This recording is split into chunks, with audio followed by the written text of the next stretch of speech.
আজকের রেসিপি এরকমই, যে খেতে না ভালোবাসে সেও খাবে। তো ছিল আজকে কাঁচকলা কোপ্তাকারি। তো আমার ছেলে যেমন কাঁচকলা খায় না, ওকে বুঝতেই দেয়নি আজকে যেটা কাঁচকলা দিয়ে তৈরি করেছি। যাই হোক, কাঁচকলাগুলো সুন্দর করে কেটে বেছে আমি নুন হলুদ দিয়ে সিদ্ধ করে নিয়েছি।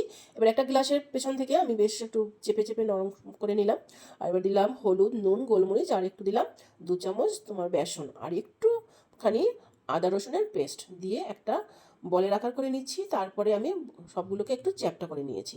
এদিকে কড়ার মধ্যে তেল গরম হয়ে গেছে, আমি এক এক করে এগুলোকে ভেজে নেব।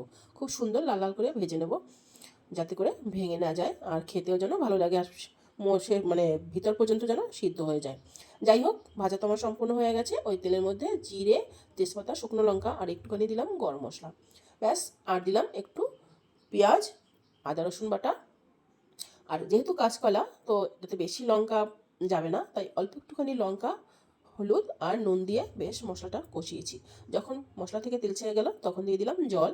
আর জল ঠিকমতো ফুটে এলে তখন গরম মশলা দিয়ে আর কোপ্তাগুলো দিয়ে বেশ একটুখানি ঘি ছড়িয়ে দিয়ে এবার নামিয়ে দিলেই হয়ে যাবে কাঁচকলার কোপ্তাকারি। একদমই মানে ভীষণ ভালো আর কি, যেটা বলে। তো আজকে আমার কোপ্তাকারি একদম রেডি হয়ে গেছে। ভালো লাগলে লাইক, শেয়ার, কমেন্ট করো, আর অতি অবশ্যই সাবস্ক্রাইব করো যদি নতুন বন্ধু হয়ে থাকো।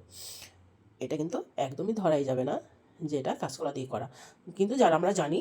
তো